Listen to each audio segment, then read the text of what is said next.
Hello viewers, আমি jasmine. এই মুহূর্তে আপনারা সবাই কানেক্টেড আছেন জেসমিনস বেবি কেয়ার টক ইউটিউব চ্যানেলটির সাথে। চলুন আজকের মূল ভিডিওটিতে যাওয়া যাক। আপনি কি প্রতিদিন একই কথা বলেন আপনার বাচ্চাকে? পড়তে বসো, মোবাইল নামাও, পরীক্ষা সামনে, কিন্তু আপনার সন্তান কি আরও বিরক্ত হয়, এতে আরও অনাগ্রহী হয়ে যাচ্ছে? আপনি কি জানেন, গবেষণায় দেখা গেছে জোর করে পড়ালে শিশুর মস্তিষ্কে স্ট্রেস হরমোন বাড়ে, যা শেখার ক্ষমতা কমিয়ে দেয়। আজকের ভিডিওটিতে আমি আপনাদের সাথে শেয়ার করব কোন 5টি প্যারেন্টিং হ্যাবিট আপনার সন্তানের পড়ার ইচ্ছা নষ্ট করছে এবং কিভাবে ছোট পরিবর্তনে সে নিজে থেকেই পড়তে বসবে। ভীষণ ইন্টারেস্টিং, তাই না? এই ভিডিওটি শেষ পর্যন্ত দেখুন, কারণ শেষের হ্যাবিটটি 90% বাবা মা করেন অথচ বুঝতেই পারেন না। প্রথম হ্যাবিটের কথা বলবো। প্রথম হ্যাবিটই হচ্ছে সবসময় চাপ দেওয়া, কনস্ট্যান্ট প্রেশার। আমরা গার্ডিয়ানরা কোন ভুলটা করে থাকি জানেন? ভুলটা কোথায়? প্রতিদিন পড়ো পড়ো পড়ো এরকম করে বলা। গবেষণা কিন্তু তাই বলছে। গবেষণায় কি বলে? স্ট্যানফোর্ড ইউনিভার্সিটির একটি গবেষণায় দেখা গেছে অতিরিক্ত একাডেমিক চাপ শিশুদের মধ্যে উদ্বেগ এবং শেখার আগ্রহ কমিয়ে দেয়। কেন এমন হয়?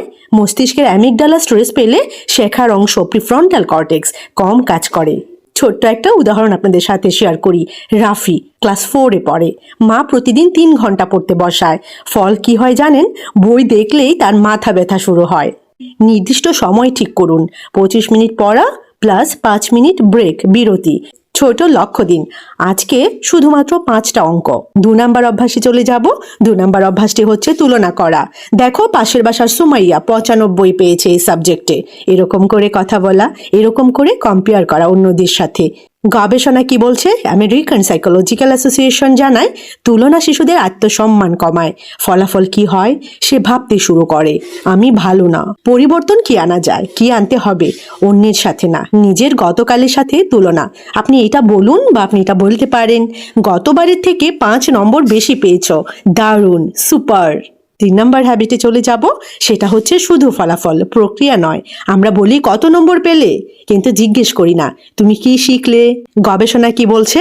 ক্যারল ডেক ওনার গ্রোথ মাইন্ডসেট তত্ত্বে দেখিয়েছেন প্রচেষ্টাকে প্রশংসা করলে শিশুর শেখার আগ্রহ অনেক গুণ বাড়ে। আপনি বাচ্চাকে এটা বলবেন না বা এটা বলা উচিত নয় তুমি জিনিয়াস। আপনি এটা বলতে পারেন, তুমি অনেক পরিশ্রম করেছো, সাব্বাস।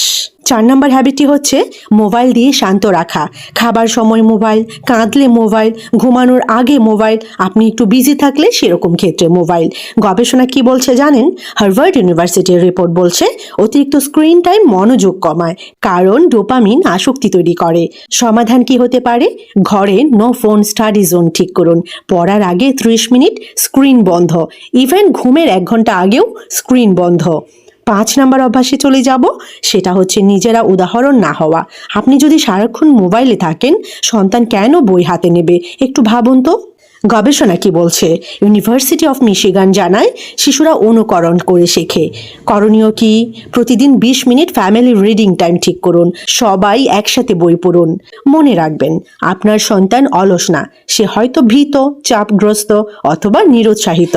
আপনাদের জন্য একটি বোনাস সেগমেন্ট রয়েছে। গবেষণায় প্রমাণিত 5টি ডেইলি প্র্যাকটিস। এগুলো যদি আমরা গার্ডিয়ানরা করতে পারি, সন্তান কিন্তু নিজে থেকেই পড়তে বসতে পারে এবং নিজে থেকেই পড়তে বসবে। 5টি ডেইলি প্র্যাকটিস আমি একে একে আপনাদের সাথে শেয়ার করছি। পড়ার আগে আলিঙ্গন, হাগ করা, জড়িয়ে ধরা বাচ্চাকে, ছোট লক্ষ্য দেওয়া বাচ্চাকে, স্ক্রিন সীমিত করা, প্রচেষ্টার প্রশংসা করা, সাপ্তাহিক 1 দিন শুধু গল্প, ভীষণ মজার মজার গল্প। ফাইনালি আমি আপনাদেরকে বলবো, আপনি বদলালে আপনার সন্তান বদলাবে। আজ থেকে একটি হ্যাবিট বদলান, আর দেখুনই না 30 দিনের মধ্যে সে নিজে থেকেই পড়তে বসছে। ভিডিওটি ভালো লাগলে একটি লাইক করে দিন। কমেন্টে লিখুন আপনি কোন হ্যাবিট বদলাবেন আজ থেকেই। আমি মনে করি এই ভিডিওটি প্রতিটি বাবা মার দেখা দরকার। সুতরাং অবশ্যই কিন্তু এই ভিডিওটা শেয়ার করে দিবেন অনেক অনেক বাবা মায়েদের সাথে, আপনার সোশ্যাল মিডিয়া প্ল্যাটফর্মে, আপনার প্রিয়জনদের সাথে, আপনার রিলেটিভসদের সাথে। যদি আপনার কাছে মনে হয় এই ভিডিওটি ভালো লাগার মতো ইনফরমেটিভ, অবশ্যই একটি লাইক করে দিবেন। আর চ্যানেলে যদি আপনি নতুন হয়ে থাকেন, পরবর্তী ভিডিও পাওয়ার জন্য অবশ্যই চ্যানেলটি সাবস্ক্রাইব করে রাখবেন, পাশে থাকা বেল আইকনটিতে ক্লিক করে রাখবেন। তাহলে পরবর্তীতে যখনই আমি ভিডিও আপলোড করি, সবার প্রথমে আপনি নোটিফিকেশন পেয়ে যাবেন। সবাইকে অসংখ্য ধন্যবাদ জানাচ্ছি যারা যারা শেষ পর্যন্ত ভিডিওটি দেখেছেন। সবাই ভালো থাকবেন, বাচ্চাদেরকে ভালো রাখবেন। আল্লাহ হাফেজ।